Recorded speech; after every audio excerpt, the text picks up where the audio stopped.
안녕하십니까? 네.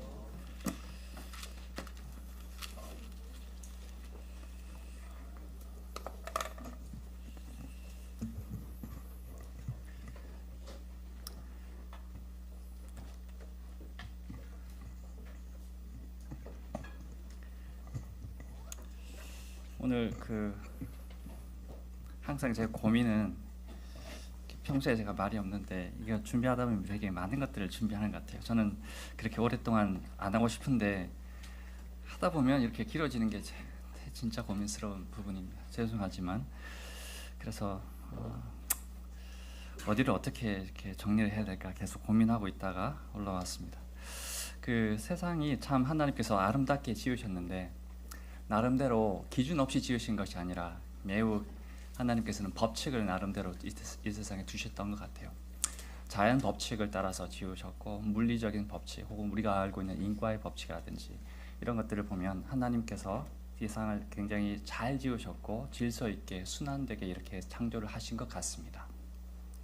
그런 면에서 우리 모든 사람들은 태어나면서 모든 사물을 판단하고 어떤 선택을 할 때 내 마음속에 갖고 있는 어떤 기준에 따라서 선택을 합니다. 최선의 선택을 하려고 노력을 하죠. 그래서 합리적이고 이성적인 사람들을 우리는 좋아합니다. 그리고 감정에 휘둘리는 사람들은 항상 실패하기도 하죠. 후회되는 일들을 가끔씩 할 때가 있습니다. 성급하게. 그런 면에서 한번 오늘은 이제 좀 생각을 해봤으면 좋겠는데, 우리가 가장 합리적이다라고 생각을 했던 것이 어떻게 우리에게 좋은 결과를 가져오는 것은 아니더라. 항상 그런 것은 아니더라라는 것 생각을 해봤으면 좋겠고요. 그럴 수밖에 없는 것은 우리가 이 땅에서 죄를 이제 지으면서 아담 이후로 하나님께서 만들었던 그 선한 것이 조금 어그러졌어요. 그래서 세상이 반드시 공의롭고 정의대로만 이루어져 가는 것은 아니더라는 것을 우리가 알게 되죠. 그래서 힘과 또 폭력이 어떨 때는 지배하는 그런 세상이 되어가기도 한 것 같습니다. 오늘은 먼저 아브라함과 롯에 대한 얘기를 잠깐 먼저 드리려고 합니다. 제가 이후에 몇 가지 더 얘기를 이제 드리려고 하는데, 먼저는 아브라함과 롯에 대한 얘기를 창세기 13장에 있는 것을 한번 읽으면서 말씀을 드리고자 합니다. 창세기 13장 한번 열어두시겠습니까? 13장 9절부터 한번 읽어보겠습니다. 창세기 13장 9절부터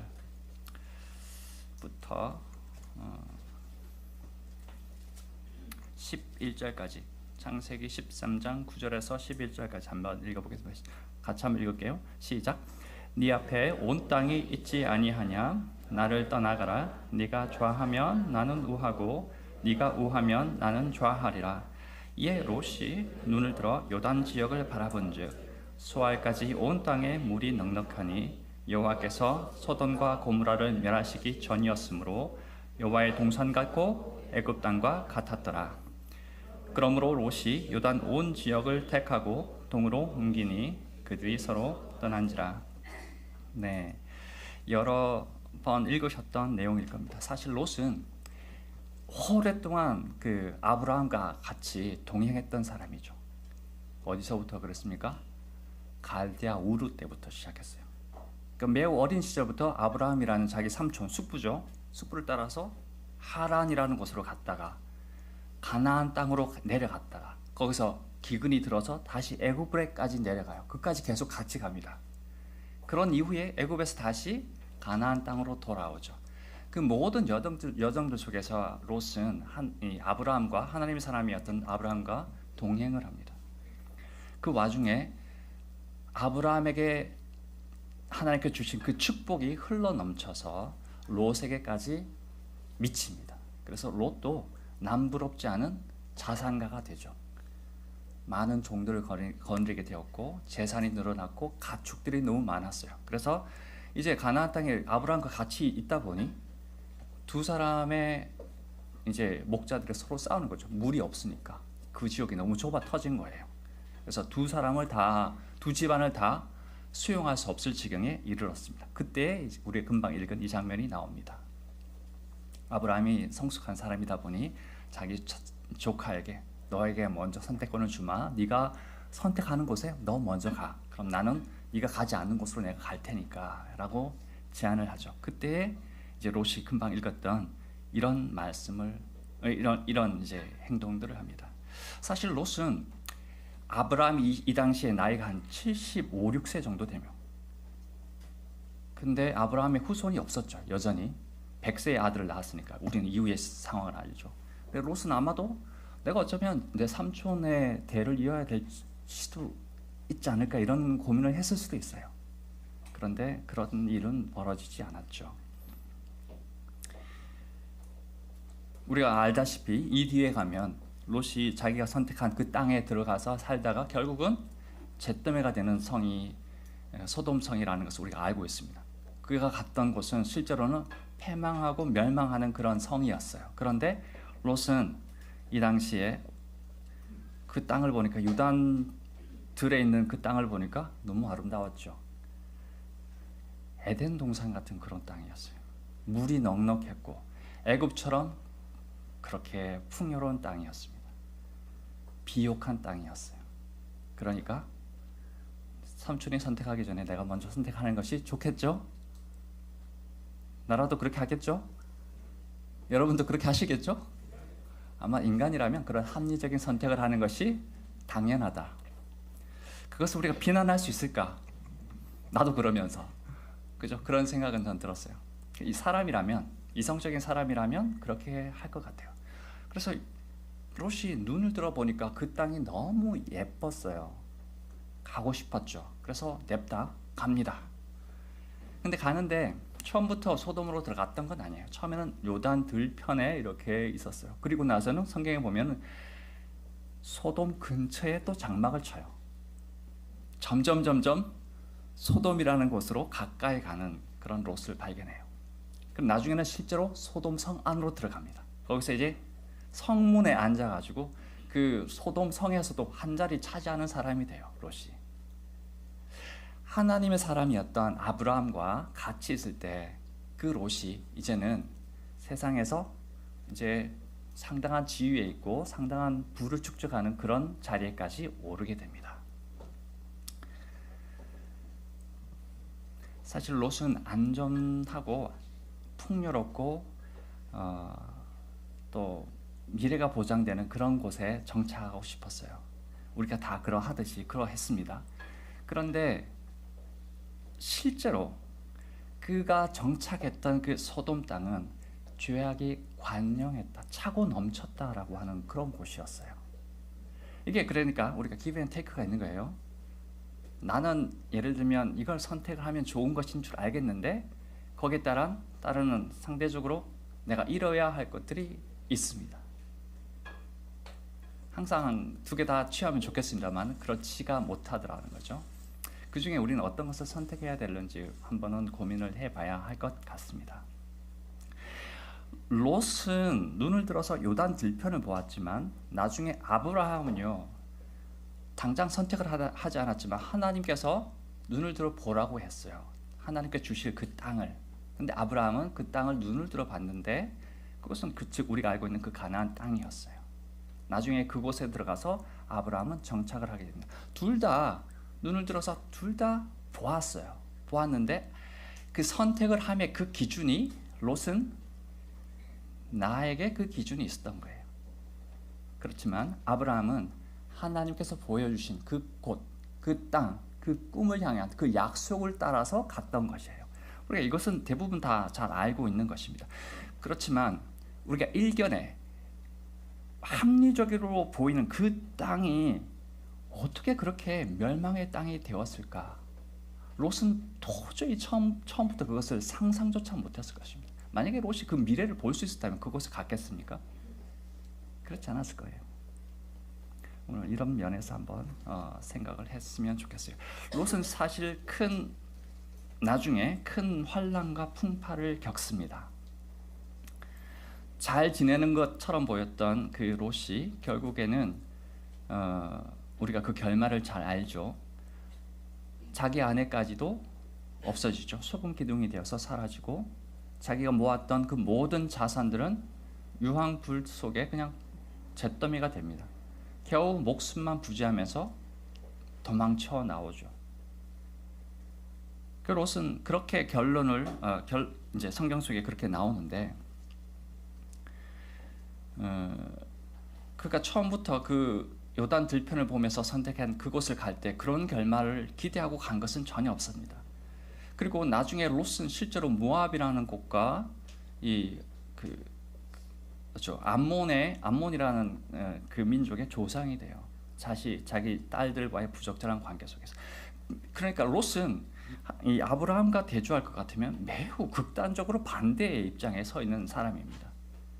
그런데 그 시작은 자기 자신이 보았을 때 좋은 곳을 선택한 것이었어요.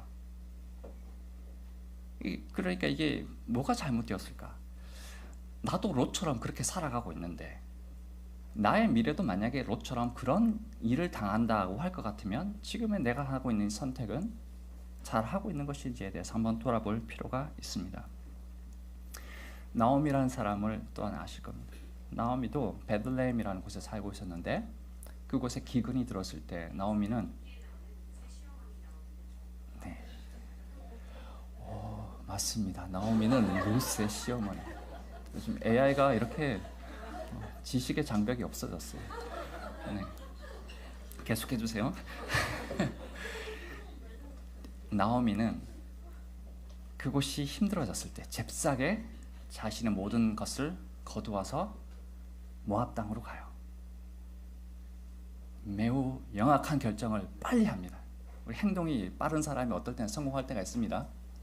실제로 이제 나오미 그렇게 했는데 그 결과는 그렇지가 못했어요. 우리가 잘 알다시피 나오미는 자기 남편이 죽는 비극을 맞이하죠. 그리고 평생에 한 번도 잊지 말아야 할 그 자식이 죽는 것을 2번 당합니다. 그 아들들이 다 죽어나가요. 그리고 이방에서 얻은 그 이방 며느리 2명만 데리고 이제 다시 하나님이 과거에 자신이 머물렀던 그곳으로 돌아오려고 하죠.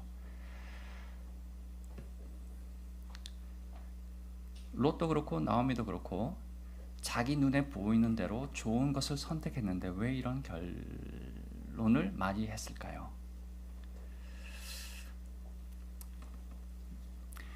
그것이 실제로는 어떤 식으로든 설명될 수 있겠습니다만, 우리가 여기서 영적으로 해석해 볼 수 있는 것은 그들이 하나님이 계신 곳, 하나님의 사람이 있는 곳을 떠나서 자기 자신의 계획과 자기 자신의 합리적인 눈으로 어떤 일을 선택했을 때 그 일들이 반드시 해피엔딩으로 끝나지는 않더라는 거예요.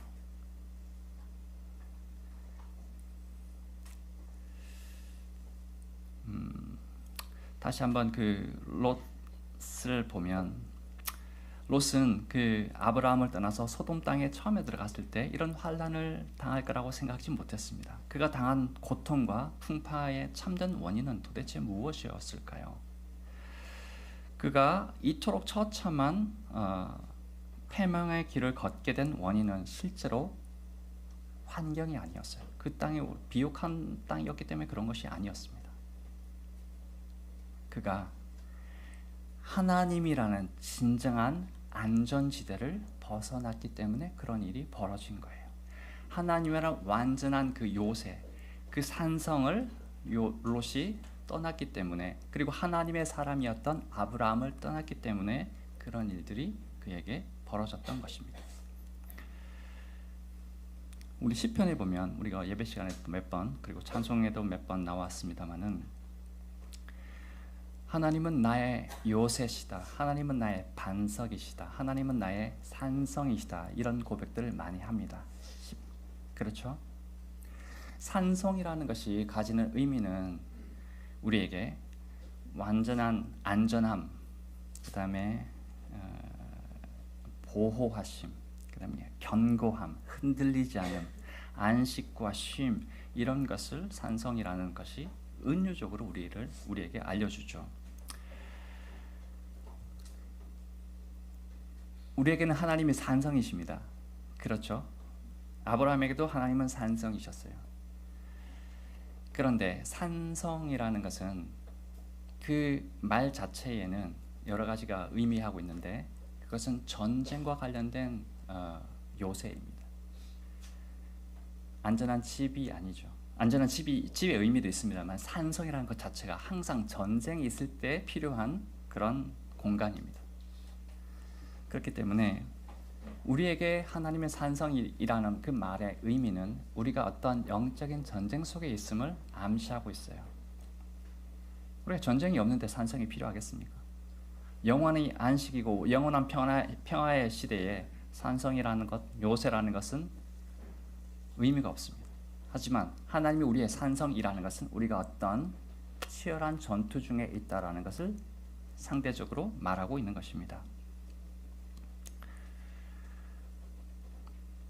그런데 전쟁이 한창일 때, 전투가 치열할 때, 밤에는 쉬겠죠, 전투도.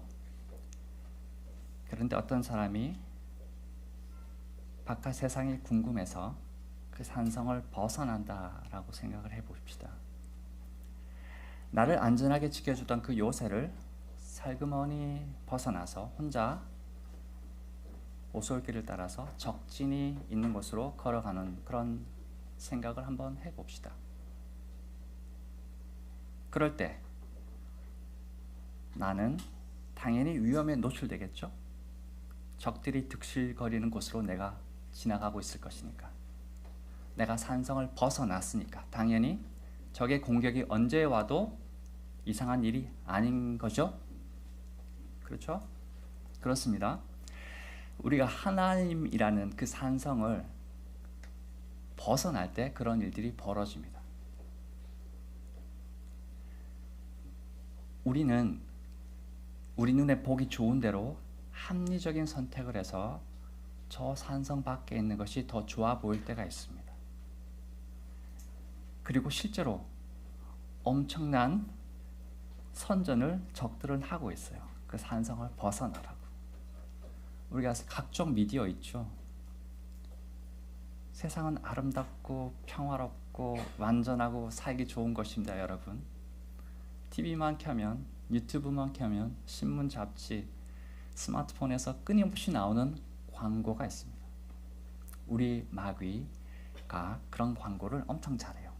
그래서 우리가 그런 것에 경계를 하지 않을 것 같으면 그런 그 심리전에 휘말린다는 것입니다. 전쟁 중에. 그래서 우리가 안전한 곳을 우리 스스로 벗어나서 적진 깊숙이 들어가서 마치 롯처럼 그 소돔 땅에서 뭔가를 해보려고 하는 그런 롯처럼 우리도 그 속에 들어가서 뭔가를 하는 것이 잘 하는 것이라고 생각하는 경향이 있더라는 거죠. 그것이 마치 우리가 매우 합리적인 일을 하는 것처럼 여겨질 때가 있습니다.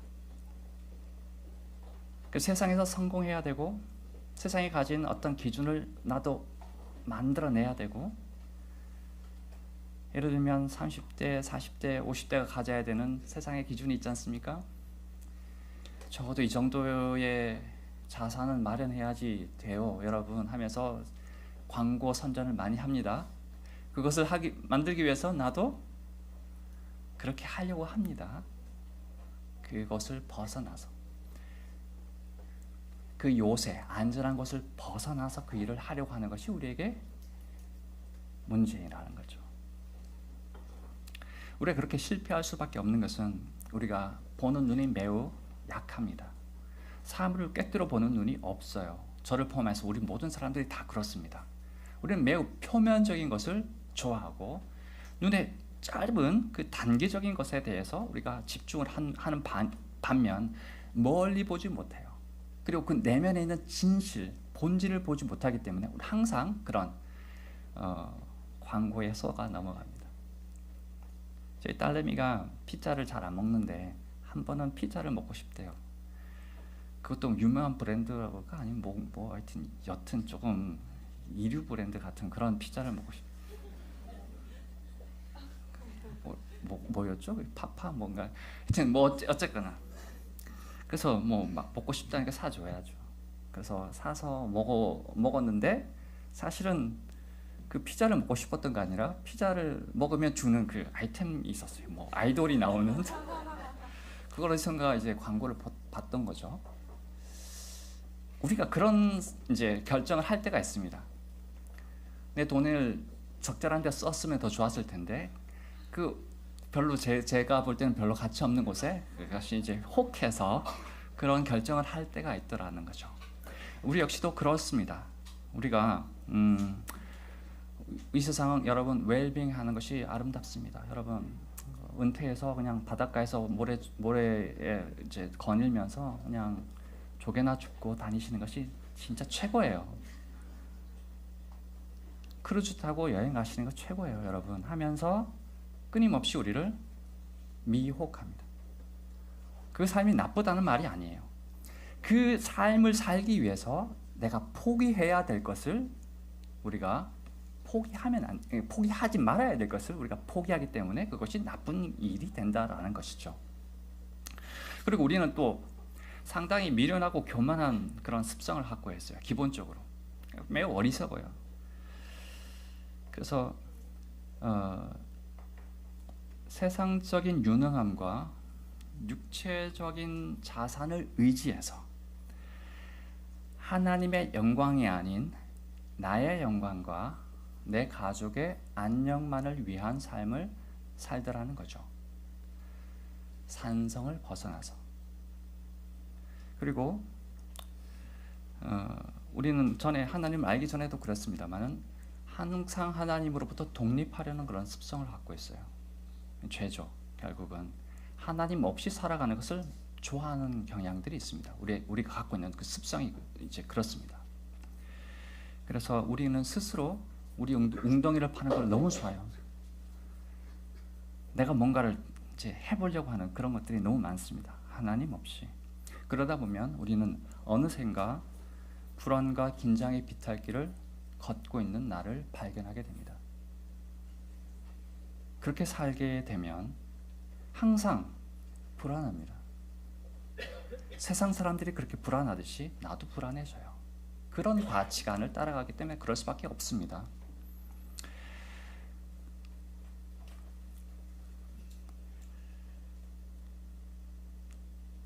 우리는 환난을 당한다 혹은 풍파를 겪는다라고 했을 때 보통 이런 생각들을 할 겁니다. 내가 어떤 경제적인 큰 일을 당했을 때, 직장을 잃거나 큰 병을 얻거나 혹은 가족에게 큰 일이 발생하거나 이런 일들을 당할 때 나는 이게 풍파야, 큰 환난이야 라는 의식을 갖게 되죠. 그런데 참된 풍파는 실제로 보면 하나님의 임재를 벗어나서 하려고 하는 모든 시도와 모든 시간들이 진짜 풍파입니다. 내가 겪게 되는 그런 가시적인 풍파 있죠. 그런 환난은 그 원인이 거슬러 올라가면 하나님이라는 그 산성을 벗어났기 때문에 그런 일들이 벌어지는 것이라고 볼 수가 있습니다. 그러니까 기원이, 내가 당하는 이런 일의 기원이 다른 것에 있지 않다라는 거죠. 그래서 진정한 환난이라는 것은 우리의 환경이 악화되는 것이 아니라요, 하나님이라는 임재, 그분의 임재를 벗어난, 내가 산성을 떠난, 슬그머니 빠져나온 그 자체가 우리에게는 이미 풍파가 시작된 것입니다. 이 부분 잘 우리가 인식을 했으면 좋겠어요. 아마도 우리는 다들 각자가 크고 작은 풍파와 환난과 어려움을 겪고 있을 것입니다. 아무런 스트레스 없이 살아가시는 분은 아무도 없을 거라고 생각해요. 교회에 있는 모든 분들도 다들 그렇습니다. 그리스도인들이라 할지라도 그렇습니다. 그런데 오늘 우리는 다 같이 예배에 참석하시고 찬양도 하고 기도도 하고 이렇게 성도의 교제도 나누는 이런 시간에 현재 동참하고 계십니다. 그런데 교회의 지체로 더해졌음에도 불구하고 예배나 혹은 성도의 교제에 참여하지 않는 분들은 어떤 상태인가요? 우리가 겪고 있는 이런 가시적인 풍파와 비교할 수 없을 만큼 진정한 풍파를 그분들 겪고 있어요. 그분들에 비하면 우리가 가지고 있는 이 풍파는 사실은 가벼운 것이라 볼 수도 있습니다. 하나님으로부터 벗어나서 혹은 교회 공동체에서 따로 떨어져서 어떤 일을 스스로 하게 되고 고립되어 있는 삶을 산다라는 것 자체가 이미 큰 어려움 속에 직면해 있다라고 보셔야 합니다. 아마도 성령님께서 그 마음속에 끊임없이 두드리시겠죠. 그것을 근데 다 흘려보내고 다 무시한 상태가 된 거예요. 그럼에도 불구하고 나는 평안해. 나는 내 삶은 고요해. 남부럽지 않어. 라는 고백을 하고 살고 있습니다. 마치 롯이 그곳에서 떵떵거리면서 살았던 것처럼 그가 갑자기 멸망을 당하기 전까지는 그런 일을 그것이 잘못된 것인지를 잘 몰랐어요.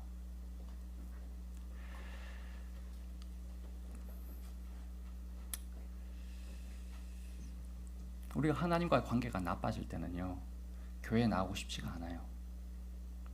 예배에 참석하고 싶지가 않습니다. 그리고 형제 자매들을 만나는 것이 껄끄러워집니다. 이것이 큰 증거이거든요.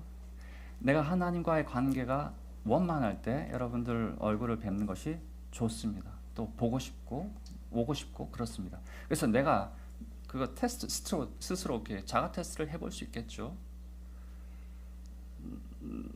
형제 자매들을 보는 것이 좋다라면 아마도 하나님과의 관계도 괜찮으실 겁니다. 그런데 그것이 아닌 경우에는 내가 어떤 하나님이 있는 그 산성을 조금 벗어난 건 아닌가 다시 돌아볼 필요가 있다라는 거죠. 나오미의 며느리 아까 룻이었죠. 룻은 자기 시어머니가 이런 말을 합니다. 이제 내 아들도 다 죽었으니 너는 이제 떠나서 네 살 길을 찾아라라고 얘기를 하죠. 근데 사실 여러분 나오미는 매우 이성적인 여성이었어요. 매우 합리적인 여성이에요. 감정에 그렇게 휘둘리는 사람이 아닌 것 같아요. 말하는 고백들을 보면. 그런데 이성적으로 합리적으로 자기 며느리들에게 니들 살기를 찾아. 나는 너희들에게 해줄 게 아무것도 없어 라고 하는 것은 잘하는 것 같아요. 그나마 맞는 말이니까. 그런데 그 중에 하나는 다시 돌아갔고 그 중에 하나인 룻은 이런 고백을 하죠. 어머니의 백성이 내 백성이 되고 어머니의 하나님이 나의 하나님이 되실 거예요. 저는 절대 시어머니 당신을 떠나지 않을 겁니다. 이런 고백을 합니다. 저는 이 룻이 무슨 어떤 그런 교육을 받았길래 이렇게 되었을까라는 것은 참 궁금하기도 합니다. 그러나 결과적으로 룻은 다시 나오미와 함께 베들레헴으로 다시 돌아가서 예수 그리스도의 계보를 잇는 그 족보 속에 올라가요. 이름이 어마어마한 이 결과가 나오죠.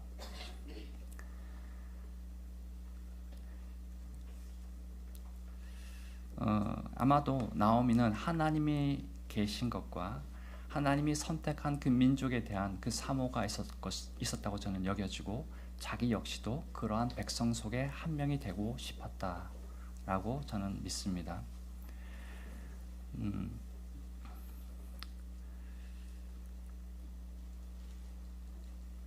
다시 이제 롯을 잠깐 보면요.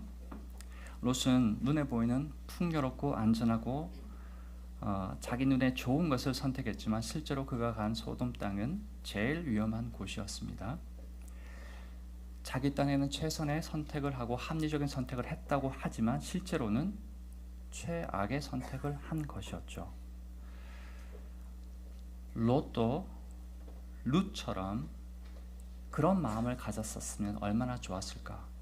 하나님의 백성이 되고 하나님과 가까이 있는 것이 나에게 축복이고 그것이 비록 세상에서는 가난하게 살지라도 비천하게 살지라도 나는 그것을 선택하겠습니다 했던 그 룻처럼 롯이 살았다라면 얼마나 롯의 삶도 훌륭했을까. 만약에 롯이 눈을 들어 요단 땅을 보면서도 삼촌이 가는 곳에 제가 가겠습니다. 하나님이 삼촌과 함께 하시기 때문에 저는 숙부님과 절대 떨어지지 않겠습니다. 우리가 한 땅에 살 수 없으면 저는 조금 떨어져서 살겠습니다. 그러나 제가 삼촌 가까이 있고 싶어요 라고 고백을 했으면 얼마나 좋았을까요?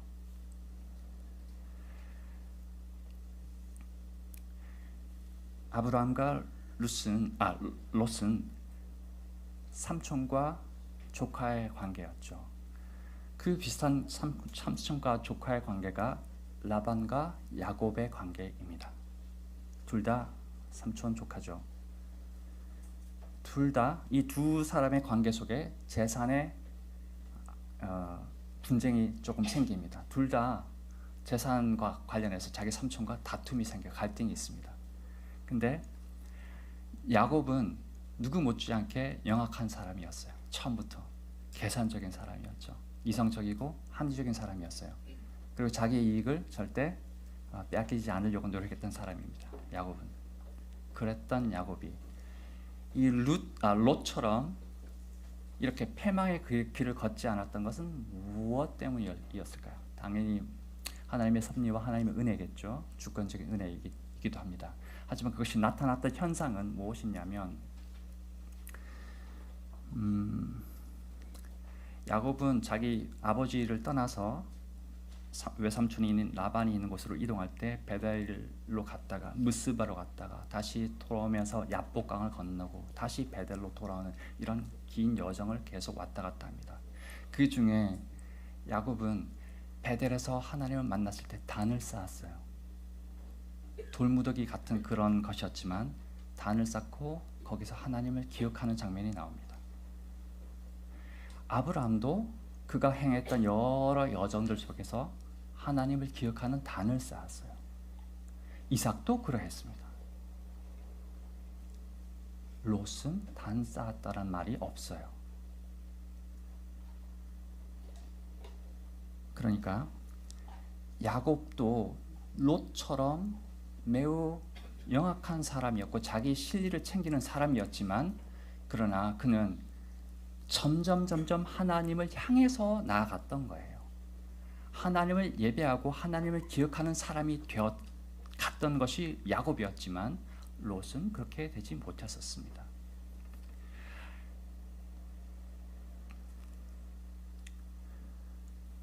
롯은 결국 좋은 땅, 풍요, 안정, 현재의 이익이라는 것을 가장 우선해서 선택했던 것이었습니다. 야곱도 처음에는 그러했지만 점점 하나님을 의지하는 사람으로 변화해 나갔고 하나님을 경험하면서 하나님을 가까이 하는 것이 가장 좋다라는 것을 알게 됩니다. 두 사람 롯과 야곱의 운명을 가른 것은 바로 하나님의 약속을 붙든 것과 야곱이 그리고 하나님을 기억하고 단을 쌓았던 그 하나님 중심적인 삶이 야곱에게는 있었지만 롯에게는 그게 없었어요. 심지어 롯은 자기 온 가족이 소돔 땅에 있는 사람들처럼 그 가치관이 변했어요. 그 아내도 그렇게 세상적인 사람이 되었고 그의 두 딸도 그런 사람이 되었어요. 거기서 배우고 자랐기 때문에. 그래서 가장으로서의 롯은 실패한 가장이었어요. 자기가 자기 삼촌이었던 아브라함을 통해서 배웠던 그 좋은 신앙의 간증을 자기만 갖고 자기만 배웠지 자기 가족들에겐 전수되지 못했습니다.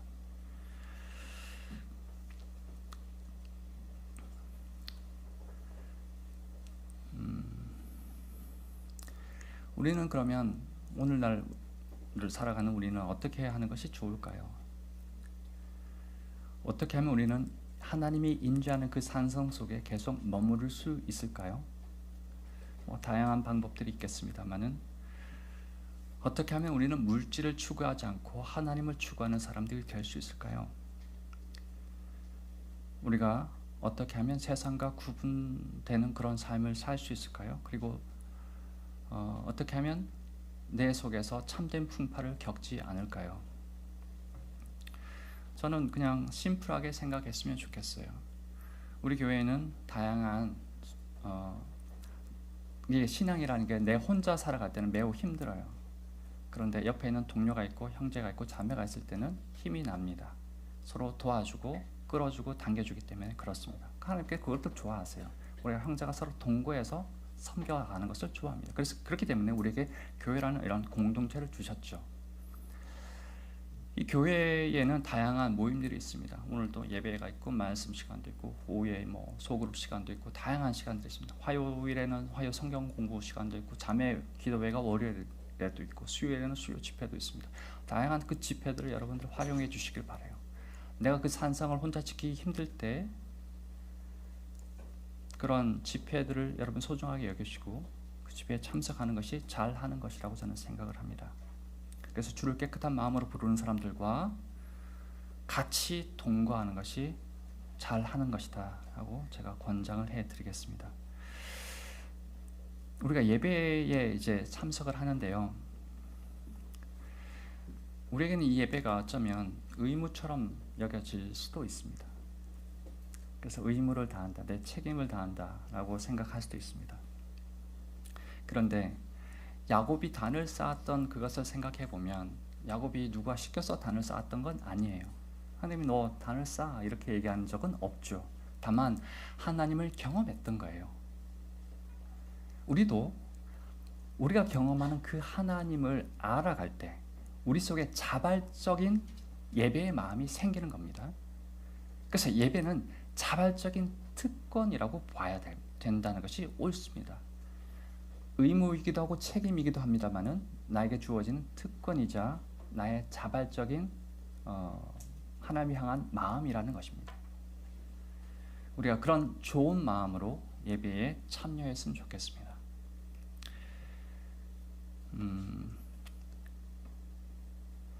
우리는 보통 그 인생에서 큰 풍파를 겪을 때, 내 삶이 피곤해지고 곤란해질 때 하나님을 그제서야 찾습니다. 그제서야 하나님, 제가 이제 하나님의 산성으로 피합니다. 반석이신 하나님, 제가 주님께 돌아가겠습니다. 저를 받아주세요. 저를 보호해 주세요. 라고 고백을 합니다. 그런데 하나님이라는 산성은요, 우리가 그런 풍파를 겪었을 때만 피하는 것이 아닙니다. 우리가 평범한 일상을 살아갈 때, 매일같이 반복되는 삶을 살아갈 때도 우리가 하나님께 피해야 하는 것입니다. 하나님의 산성은 반드시 내가 다치고 깨지고 할 때만 가는 곳이 아니라 내가 항상 거주해야 되는 공간인 것입니다. 그런데 우리는 내 일이 잘 될 때, 내 모든 일들이 문제가 없을 때 그 산성에 거하지 않습니다. 내 힘으로 잘 되는 줄 알아요. 내가 노력했기 때문에 그 성과가 벌어지는 줄 압니다.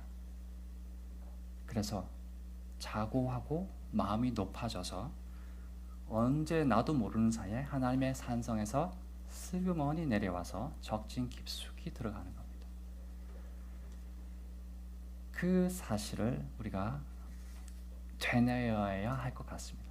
조심을 해야 된다는 것이죠. 우리가 하나님을 벗어난 그 모든 순간들이 풍파의 시작이라는 것입니다. 내가 잘 되든 못 되든 어떤 환경 속에 있든 간에 내가 하나님의 그 임재를 벗어나는 순간 나는 매우 큰 위험에 노출되어 있습니다. 저는 남부교회 형제 자매님들이 그런 위험에서 다들 벗어났으면 좋겠다라는 생각입니다.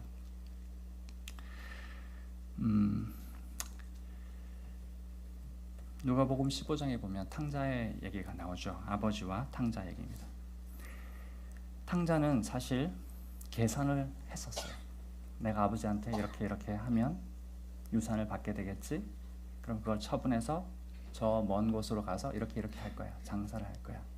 그는 다 생각이 있었어요. 생각 없이 했던 사람이 아닙니다. 성경을 자세히 보시면. 그리고 실제로 그 계획에 옮기죠. 아버지가 다 주신 것으로 멀리 가서 허랑방탕하게 살게 되는데, 처음부터 그렇게 살고 싶었던 건 아니었을 겁니다. 근데 계획대로 안 되었죠. 그러고 나서는 결국 인생의 구렁텅이에 빠져서 품꾼이 되어서 돼지를 치는 그런 사람이 됩니다. 그리고 그곳에 기근이 들어서 돼지도 먹을 것이 없고 자신이 일한 대가는 고사고 당장 굶어 죽게 되는 그런 일들이 벌어지죠. 쥐엄나무 열매를 먹으면서 이제 자신의 처지를 한탄합니다. 제가 다 알고 있는 얘기를 다시 한번 리마인드 시키는 것은, 그 탕자가 그때 했던 고백이 빛나는 고백이 하나 있어요. 뭐냐면, 그렇지, 자기가 그 처한 처지가 너무 비관적일 때, 그렇지, 내 아버지 집에는 품꾼들도 배불리 먹는데 내가 여기서 품꾼 생활하다 죽는 것보다 아버지 집에 가서 품꾼 생활하다가 살아가는 것이 더 낫겠다. 그것은 매우 빛나는 고백이에요. 그가 이성적이고 합리적인 사람이었습니다. 탕자는. 근데 돼지치기를 하면서 진짜 합리적인 것이 무엇인지를 알게 된 거예요. 우리가 살다 보면 어설픈 합리 때문에, 어설픈 이성 때문에 우리가 망하는 경우가 생깁니다. 계산을 철저하게 하면 망하지가 않는데 우리가 항상 계산을 어설프게 해요. 우리 눈에 보기 좋은 그런 곳을 따라가다 보면 어설픈 계산에 따라서 가게 되는데, 진짜 제대로 된 계산, 영원을 생각하는 계산, 멀리 바라보는 계산을 할 것 같으면 우리가 지혜로운 삶을 살 수 있을 것 같아요. 우리 중에는 탕자처럼 이렇게 극한 상황 속에 처한 사람이 있는 반면 여전히 평안하게 살아가시는 분들도 계실 겁니다. 그런데 우리는 어떤 환경 속에 있더라도 오늘 탕자와 같은 그런 계산을 해야 돼요. 내 아버지 집에는 품꾼들도 배불리 먹고 사는데, 그렇습니다. 우리가 극한 상황으로 내몰리기 전에 저는 지혜를 발휘해서, 우리의 참 합리성을 발휘해서 그곳으로 갔으면 좋겠어요. 하나님이 있는 그 산성 속으로, 흔들리지 않는 그 반석 위로, 절대로 공격을 당하지만 무너지지 않는 그 요새 속으로 들어가서 하나님의 보호와 그분의 날개 아래 거하는 것이 우리에게 참된 복이라는 것입니다. 그래서 진짜 합리적인 사람은 내 힘과 내 꾀와 내 노력으로 이 세상을 나 스스로 살아보겠다라고 하는 것이 아니라요, 나를 이끌으시고 내 인생에서 나를 돌보주시는 그 하나님이라는 그 안전한 산성 속에 거하는 것이 진정한 행복이고 안전입니다. 저는 그래서 오늘 형제자매님들에게 그 말씀을 해주고 싶었어요. 저 역시도 그러합니다. 저도 순간순간 저 평범한 일상 속에서도 하나님, 제가 하나님 산성 속으로 피하고 싶어요. 하나님의 요새 안에 제가 있겠습니다. 제 마음이 그렇게 떨어져 나갈 때 계속 그것을 되뇌이면서 살아가고 있고, 또 앞으로 계속 그렇게 살고 싶은 마음이 저에게는 있습니다. 그래서 형제자매님들도 우리가 마음을 놓치지 않고 우리 마음을 지키는 것이 가장 좋습니다. 그래서 우리에게 주시는 그 축복에 우리가 눈이 멀어서 물질적인 것에 우리 마음이 다 빼앗겨서 정작 그 주신 분을 등한히 여기고 그 생수의 근원을 떠나는 그런 우를 범치 않았으면 좋겠습니다. 그래서 참된 지혜를 가지고 계속 그분을 바라보고 그분을 따라가고 그분과 함께 살아가는 것이 우리에게 복이고 행복이라는 것을 제가 말씀드리겠습니다. 오늘 이렇게 말씀을 마무리하고 함께 기도하고 마치도록 하겠습니다.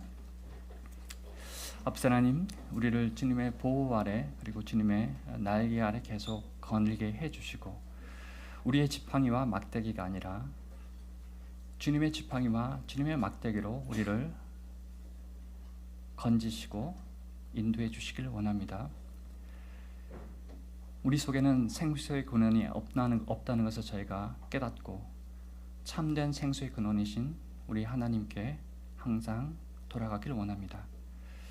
우리가 하나님 안에 거할 때, 하나님의 산성 안에 거할 때 우리가 가장 안전하고, 주님의 방패가 우리를 막아주실 때 우리가 강해진다는 것을 알게 됩니다. 생수의 근원이신 주님 안에 거할 때 우리의 영원한 목마름이 사라진다는 것을 우리가 경험합니다. 그렇하듯이 우리가 어리석음 속에 우리 자신의 일을 위해서, 작은 이익을 위해서 하나님의 산성을 떠나지 않는 지혜로운 사람이 되게 도와주시고, 하나님의 영원하시고 안전하신 산성과 보호 아래 저희가 살도록 주님 복을 허락해 주시길 바랍니다. 저에게 참된 지혜의 눈을 허락하시고 참된 합리를 허락해